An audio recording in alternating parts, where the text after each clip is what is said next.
namin dahil hindi pa kami aalis papunta. Nasa ika-4 na kami ng Work immersion namin sa CREOTEC. At so far, so good. Yeah, madami kami natutunan.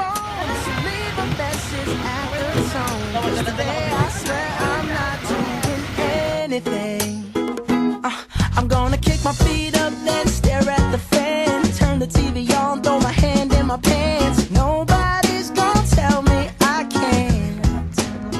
Nah, I'll be lounging on the couch, just chilling in my snuggie. Click to MTV so they can teach me how to Dougie. 'Cause in my castle, I'm the freaking man. Oh, yes, I said it. I said it. I said it 'cause I can. Today I don't feel like doing anything. I just wanna lay in my bed. Don't feel like picking up my phone, so leave a message at the tone. 'Cause today I swear I'm not doing anything. Nothing at all. Woo-hoo, woo-hoo, nothing at all. Woo-hoo, woo-hoo. Tomorrow I'll wake up, do some P90X, meet a really nice girl, have some really nice sex, and she's gonna scream out, "This is great." Oh my god, this is great. Yeah.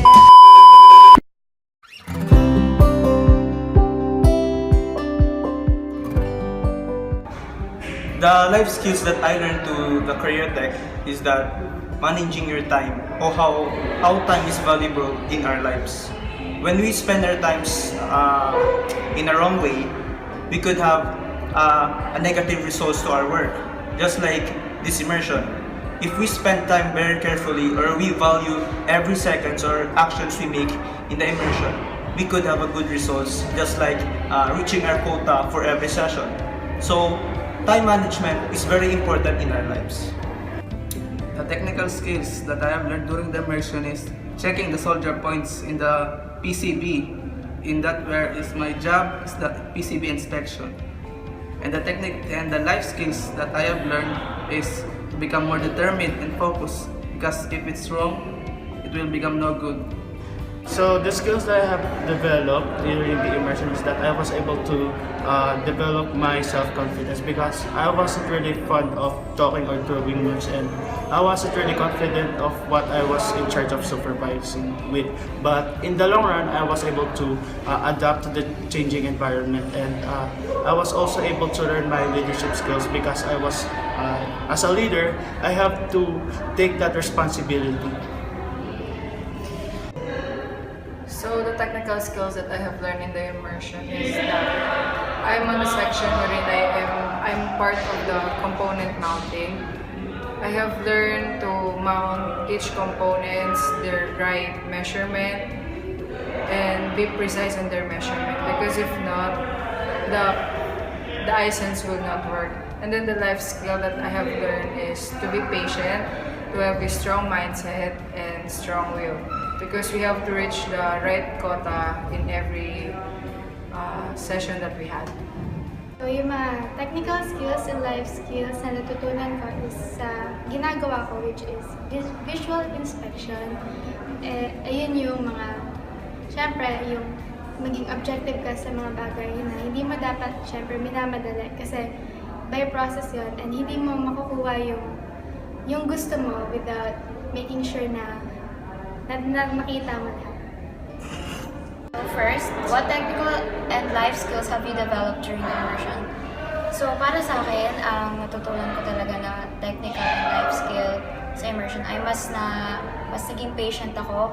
Siyempre, kapag loaded ka na, lalo na na-assign ako sa station na OQA, which is talagang babalikan namin yung lahat ng stations para ma-check namin yung quality ng iSense. So, masasabi ko na mas naging patient ako at na mas naging wise ako sa time ko. So, the technical skills that I have learned during the immersion is that about the components, the electrical components, the soldering, which I haven't learned back in the junior high school because it was only for the boys. And then I learned a lot here about manufacturing and stuff. And then the life skills that I have learned here during the immersion is that you need to be patient. You should wait for the previous stations. You need to work fast in order for you to meet your quota and everything. And then, second question, what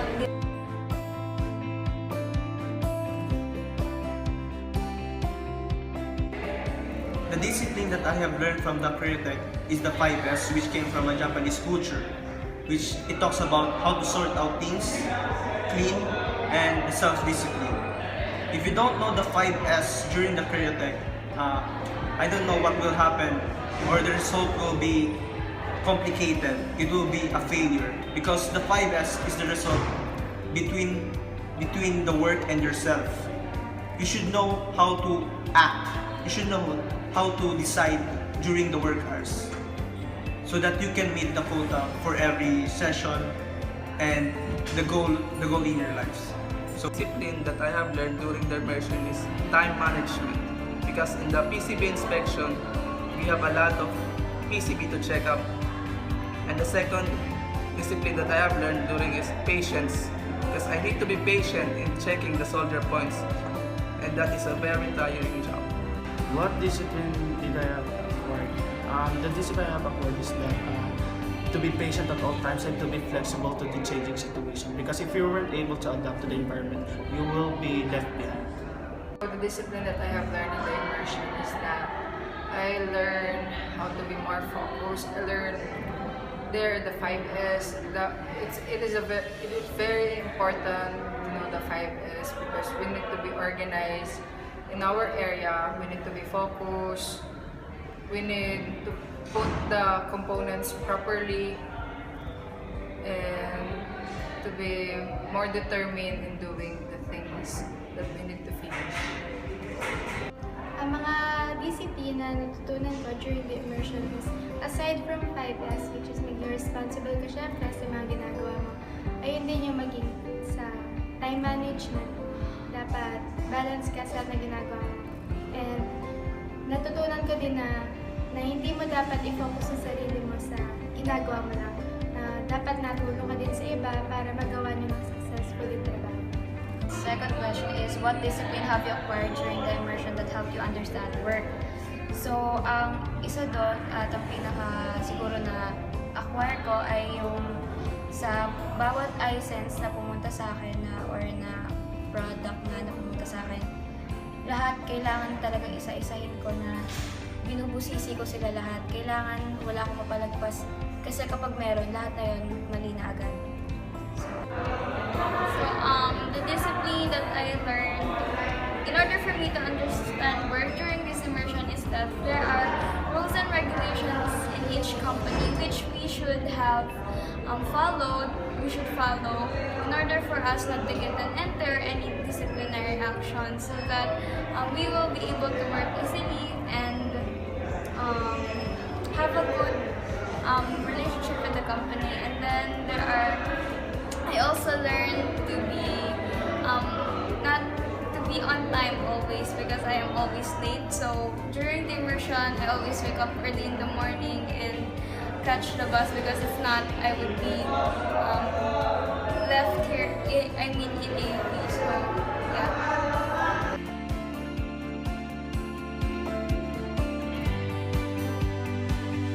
CREOTEC helped me as a person by realizing that becoming a successful person should have a patience. It takes long to become a successful person. It needs a dedication, a determination to be a successful person, by valuing our education and our work and our parents' work, so that we can be what we want in the future. So that's all.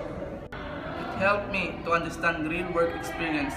In that experience, you need to become more self-disciplined, more become patient, more become focused, because you need it in a real job.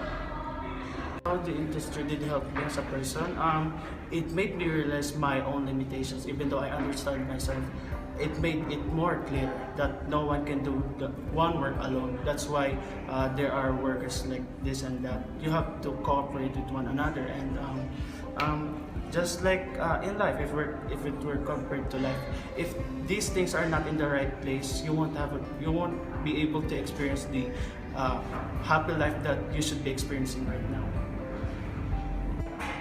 So, the immersion helped me to become a person, to become a more great person.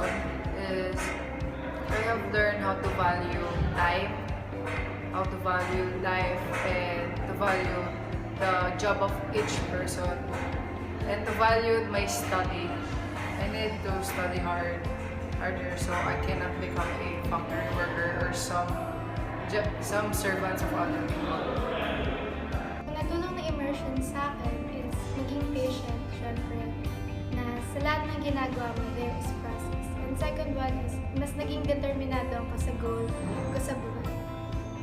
So the last one is, how was your industry immersion experience help you as a person? So for me dito sa immersion na to na ginawa na requirement, mas nalaman ko na mas iba talaga kapag nagtrabaho ka na, mas dapat matured ka, tsaka hindi dapat pa easy lang, happy-go-lucky. So the experience that helped me as a person during this immersion is that we are able to be exposed in such work, so that in the near future it will be useful for us that we are used to working with a company. We're already exposed to these kinds of, real work, not just anything, but we are following the rules.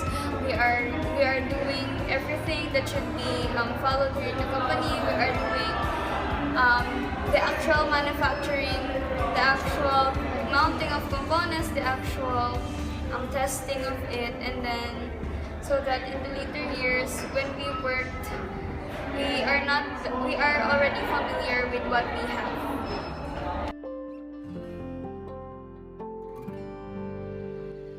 Hi, good evening. My name is Filipina Cruz, the mother of Joan, Louise, Cruz.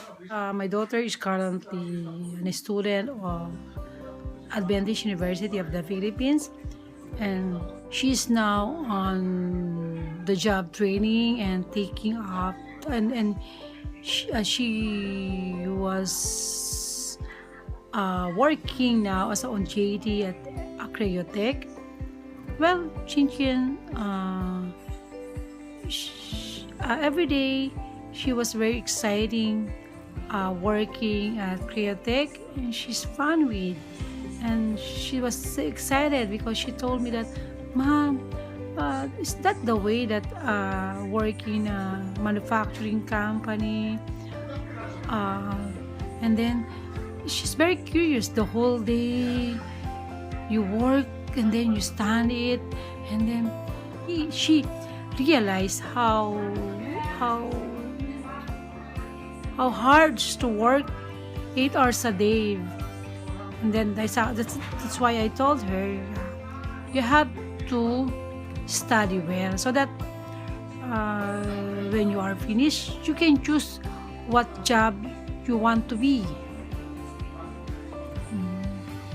I hope my daughter will gain more effort, will gain more knowledge, and then through your help, you can help my daughter to pursue her dreams. My sister, Romaine Hallare, changed and grew a lot since her work immersion in CREOTEC. She became more responsible and more helpful in the house. She became more matured and grew better appreciation in what it feels like to work and what a workplace environment feels like. It's very good to see that at a young age she is learning how to be responsible. Maagang gumising, tsaka responsable sa gawain, at inaayos lahat ng kailangang gamitin bago umalis ng bahay. Yung positive changes na na-observe by Fritz, karoon siya ng OJT sa Immersion sa CREOTEC company. Binibigyan niya na niyang time yung pagiging punctual. Nagiging siya, time conscious. At nagiging parang going to professional sa kanyang magiging work. Tris, good luck sa work. Natuto kang gumising na maaga at naging busy ka sa mga gawain mo pang araw-araw. Natuto ka maglaba ng damit mo.